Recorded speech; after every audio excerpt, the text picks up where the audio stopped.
Welcome back, software engineers. In this series, we are looking at how to develop and build a software product from scratch in a very short period of time, literally just a couple of months. So last time we looked at picking our project and getting information about it, learning about what goes into it and can we do it.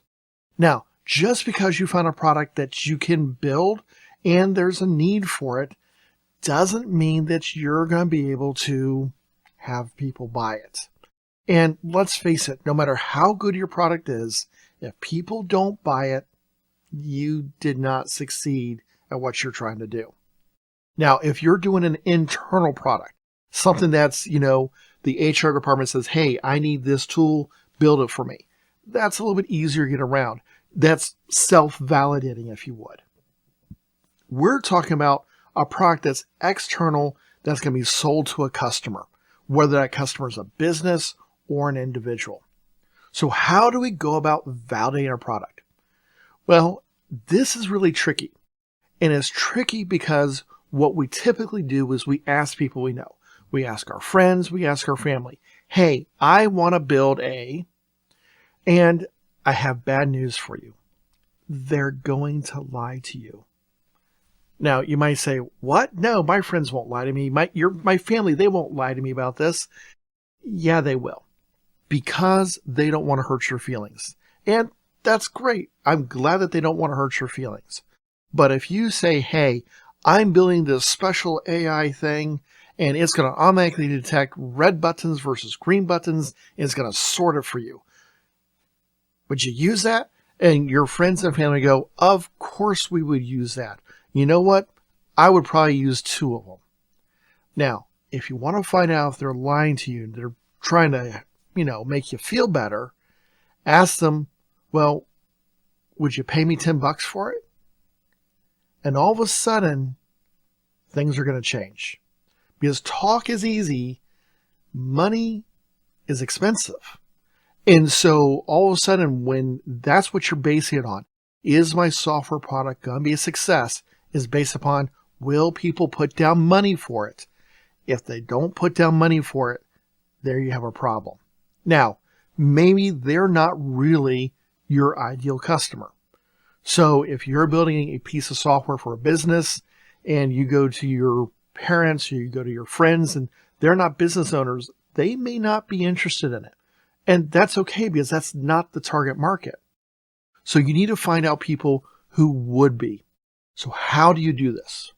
Well, you simply ask them. And there's 2 steps. And I'm going to show you the first one. I'm going to tell you the second one. So over here, I once again went into a Google form and I created a form to help people stay involved. We all know how much we love signing up for something and getting lots of email, right? So there is a cost associated with this. Hey, I'm going to keep you informed if you will give me your name and email address. And I want a couple other pieces of information to validate to see, hey, are you really interested and not just some spam bot? So I'm going to say what company do you work for? That's not required. But I'm also going to ask for like, hey, what type of thing are you interested? 360 or just a managerial type review?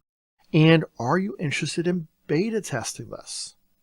So all of a sudden, now this is kind of getting real. Like, ooh, am I going to really be involved? Not only am I going to do that, I'm going to put it into the website. And so throughout my website, I have a couple different places where, hey, I have a keep me informed form. And all you have to do is fill this out. And if you do, guess what? I've got your information now. I can tell you when we're ready for beta testing. I can tell you when we're ready for selling.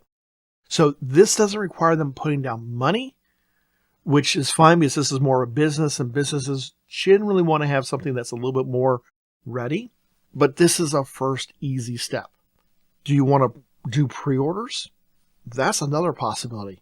And you can simply set up a payment form on your website. My website is using WordPress, just something that'd be fast and easy for me to create with. So I could implement WooCommerce and something like Stripe or PayPal, and I could actually take pre-orders if I wanted to. Hey, will you put down $10 per person or $5 per person, or whatever that appropriate amount is. Once I get that money, I can actually use that to help fund my development. So maybe there's someone that I need to go and pay myself. So instead of paying out of my pocket, I can take the money that I've collected and pay them. One caveat, and I highly recommend this because I think this is just an ethical thing to do.